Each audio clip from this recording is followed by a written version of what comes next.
अस्सलाम वालेकुम, आप देख रहे हैं साउथ एशिया टीवी चैनल। मेरा नाम मुबशर लुकमान है और बड़े अरसे के बाद इस पे आज एक वीडियो में अपलोड कर रहा हूँ। बट मैं उम्मीद करता हूँ कि आपको जब इसका बैकग्राउंड पता चलेगा तो आपको कदर होगी। क्या आप जानते हैं दुनिया की सबसे खौफनाक जेल कौन सी है? नहीं, कोट लखपत नहीं है। वो मियाँ नवाज शरीफ उसको सबसे खौफनाक समझते हैं, लेकिन मैं आपको बताता हूँ कि कैदियों के साथ गैर इंसानी सलूक की रवायात तो बड़ी कदीम है, लेकिन अंग्रेजों की कैद खानों की दास्तानें सबसे भयानक हैं। काले पानी की सजा याद करें। जजीरा अंडमान की बंदरगाह का नाम उस जमाने से ब्लेयर पोर्ट चला आ रहा है और यह नाम आर्चिनॉल्ड ब्लेयर के नाम पर रख दिया गया था, जिसने 1782 में पहली बार उस जजीरे पे कब्जा किया था। लेकिन गैर सेहत और उसको एनवायरमेंट प्रॉब्लम्स और फिजा में के प्रॉब्लम्स और सांपों और बिच्छुओं की कसरत की वजह से 1796 में उस जजीरे को आज़ाद भी कर दिया। लेकिन 1857 की जंग आज़ादी के बाद अंग्रेज़ों ने उस जजीरे की ज़रूरत को महसूस किया और 1858 में दोबारा उस पर कब्जा करके उससे इंसानी तारीख की सबसे खौफनाक जेल में उसको कन्वर्ट कर दिया, जहां से जिंदा वापस आने का तस्वुर भी नहीं था।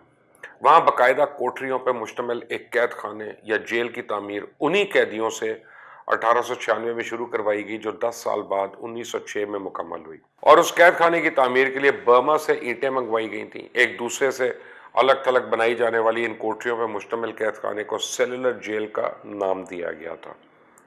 इब्तदा में कोई 200 अफराद वहां भेजे गए थे, जबकि अप्रैल 1868 में कराची से भी 733 अफराद को वहां लाया गया था। और उस वक्त काला पानी एक ऐसी जगह थी जहां बिच्छू के साइज के मच्छर, बहुत खतरनाक सांप, अजदहे, बिच्छू, जोंके और अजीब गरीब किस्म के बेशुमार अकसाम के जहरीले कीड़े और मकोड़ों पर छिपकलियों की भरमार थी। तामीरी लिहाज से देखा जाए तो इस जेल के दरमियान में एक टावर बना होता जिससे 7 शाखें फूटती थी। यहां से कैदियों की सख्त निगरानी की जाती थी।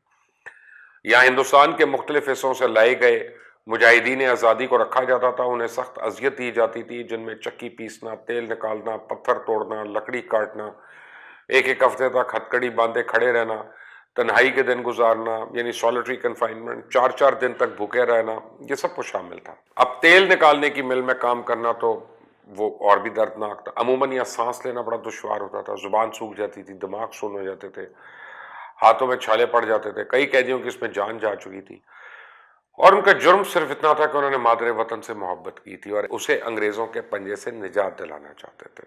शायद आज भी यहाँ रात की तारीकी में एड़ियां रगड़ रगड़ के हलाक होने वाले लाखों कैदियों की सिसकियां, चीखें और कराहें सुनाई देती हों और रूहें भटकती हों। और इस दौर में ये जगह ऐसी थी कि जिसको काले पानी की सजा मिलती थी वो मौत की दुआ मांगना शुरू कर देता था। दरअसल काला लफ्ज संस्कृत जुबान का लफ्ज है काल, उसका मायना वक्त या मौत के है। अब इस जेल का नाम ही खौफ और दहशत और एड़ियां रगड़ रगड़ के मरने की अलामत था। और यह जेल खास तौर पर उन अफराद के लिए थी जिनको अंग्रेज सरकार निशान इबरत बना देना चाहती थी। ऐसे बागी या सियासी मुखालिफ जिसको सिर्फ सजाए मौत देने से अंग्रेज की तस्कीन नहीं होती थी, बल्कि वो इनको तड़पा तड़पा के, सिसका सिसका के मारते थे। हिंदुस्तान की तहरीक आज़ादी के दौरान मुतादिद मारूफ अफराद यहाँ कैद रहे, जिनमें महमूद हसन देवबंदी, हुसैन अहमद मतनी, जाफर तानसीरी, बट्टू केशर दत्त और वीर सावर, ये सारे नाम यहाँ पे आपको मिलते हैं। काला पानी एक ऐसी जगह थी जहाँ जो भी एक मरतबा गया वो शायद ही वहां से जिंदा लौटा हो, लेकिन उसकी लाश को भी अपने वतन की मट्टी नसीब नहीं हुई। कदीम हिंदुस्तान में मुस्लिम और गैर मुस्लिम हुक्मरानों के दौर में कभी इस तरह की सजा किसी हिंदुस्तानी को नहीं दी गई।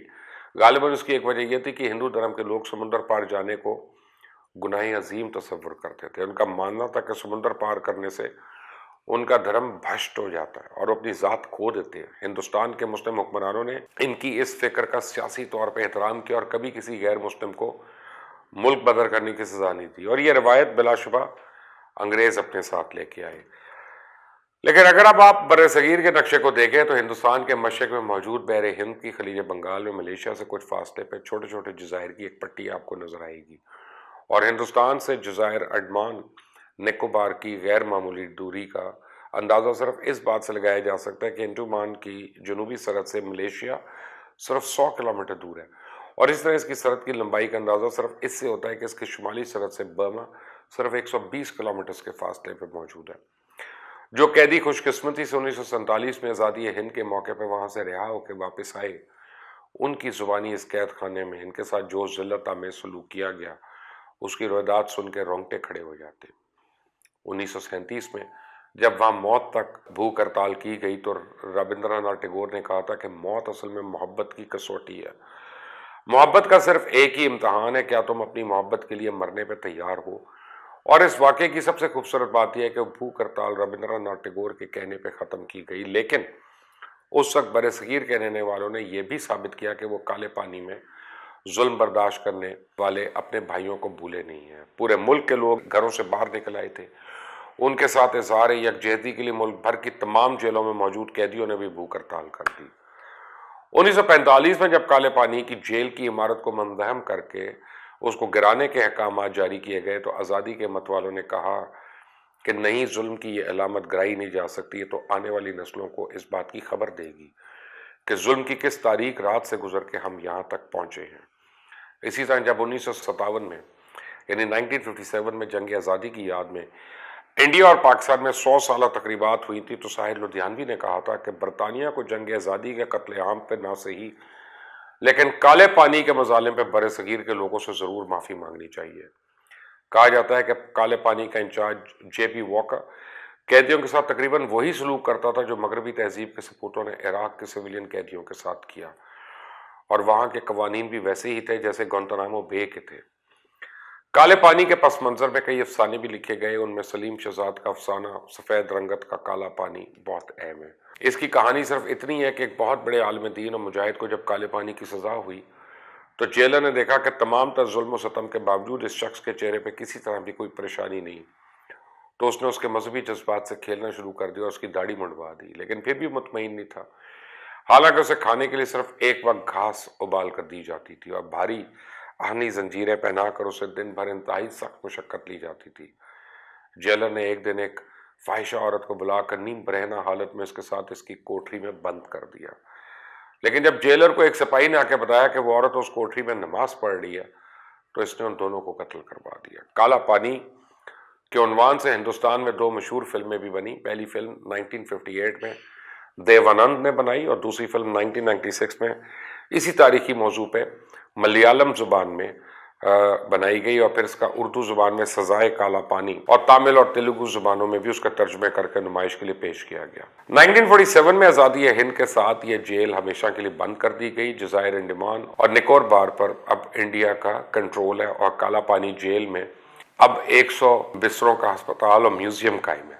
اب اسی جیل کی عمارت کو ایک یادگار قومی عمارت کے طور پہ استعمال کیا جاتا ہے، لیکن یہ ہمارے ماضی کی داستان ہے۔ ہمارے بزرگوں نے بہت قربانیاں دے کے انگریز سے آزادی لی تھی، اور آج لگتا یہ ہے کہ چاہے ہندوستان ہو، چاہے پاکستان ہو، چاہے بنگلہ دیش ہو، ہم سارے جو ہے اپنے اپنے ملکوں میں ہم وہ کام نہیں کر سک رہے جو ہمیں کرنا چاہیے تھا۔ کاش ہم سب کے حکمرانوں کو سمجھ آ جائے، خطے میں امن ہو، پیس ہو، اور اس ملک کے اور ہمارے ہمسایہ ملکوں کے جو لوگ ہیں وہ اس طرح زندگی جئیں جس طرح ایک انسان کو زندگی جینے کا حق ہوتا ہے۔ اس چینل کو سبسکرائب کریں، بیل آئیکن پریس کریں۔ انٹل دی نیکسٹ ٹائم، اللہ حافظ۔